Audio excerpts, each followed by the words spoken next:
Welcome, 3rd, 2022.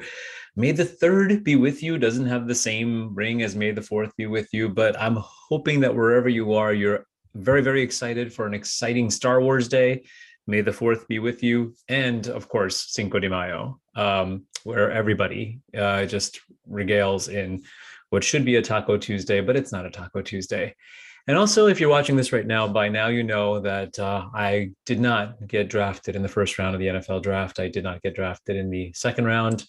I'm not yet an undrafted free agent, but I'm still holding out hope because I'm sure somebody out there wants a 46-year-old punter who's never played organized football before.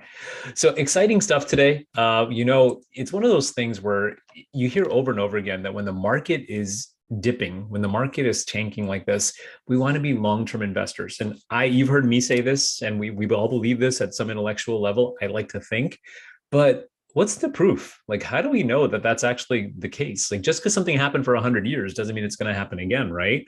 Well, okay, yeah, you're right. We don't know that it's going to happen again. But what made me think of this is my cousin and one of my besties actually shared this video and this little meme. And for those of you who are listening to us on Spotify or on one of our podcast platforms, Douglas Boneparth actually says, I recovered all of my investment. This is a tweet, by the way. I recovered all of my investment losses from Friday by simply depositing more money into my account today. Not a suggested investment strategy. But that being said, it kind of got me thinking, well, we know intellectually that we're going to be okay, but how do we prove it? So we use a tool in our office that I thought I would share. And again, for those of you who are listening, this is going to be a little harder for you to actually follow than it is on the video. But if we took this custom scenario, and let's just say we said, look, in 2007, 2008, 2009, US stocks were probably down like 36%, 33%. Let's just go back to like the financial crisis. The financial crisis is 2007, 2008, 2009, and the stock market suffered major losses, obviously. S&P 500, the Standard & Poor's 500, it lost 50% of its value.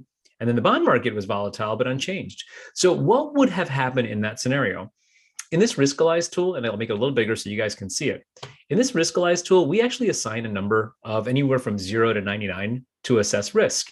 So you'll see things were bad during this portfolio time, right? But if you manage your risk properly, if you were not in a super volatile portfolio, a portfolio of $700,000 would have been down $61,000. Like, nobody wants to be down $61,000, but let's just face it, if you're closer to retirement, yeah, it stinks to be down $61,000, but it's not going to break you.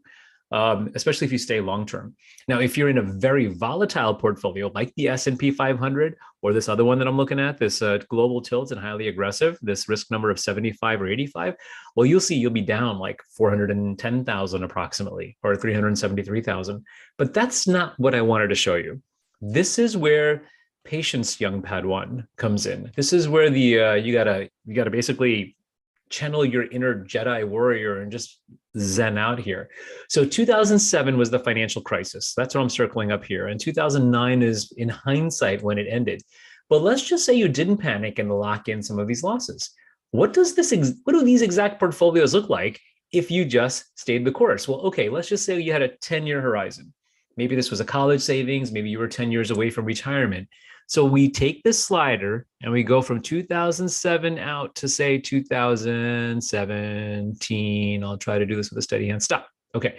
So October 2007 to October 2017, that exact same portfolio with a risk number of 28, where you were down earlier 61,000, you're actually up 132,000 just for staying the course, just for not doing anything.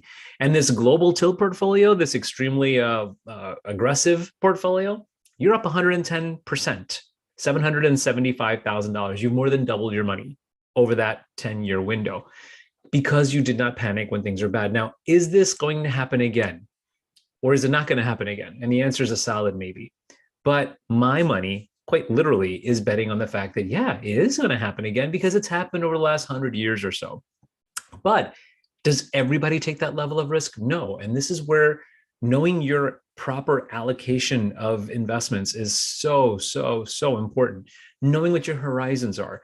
If you've got a wad of money, which is your emergency money, if you've got a wad of funds that are your long-term funds and a wad of funds which are going to be your legacy, you don't plan to touch this, invest them appropriately, and just make sure that you're being sensitive to other things like taxes, obviously, and just being able to obtain them and liquidity. But all that being said, staying the course generally is a good strategy as long as you know what course you're on. I hope this is helpful. If you don't know which course you're on or what course you should be on, certainly we are here to help. Again, I'm Neil Shah from Shah Total Planning. And if there's anything that you should be doing tomorrow, it's watching Star Wars movies. If there's anything you should be doing after that, it's probably Coronas and tacos. But if you ever want to talk about your investments, your financial life, your tax strategies, don't hesitate to reach out to us. Be safe, be well, and I will see you again next week on Shah Planet. Take care, everybody. Bye now.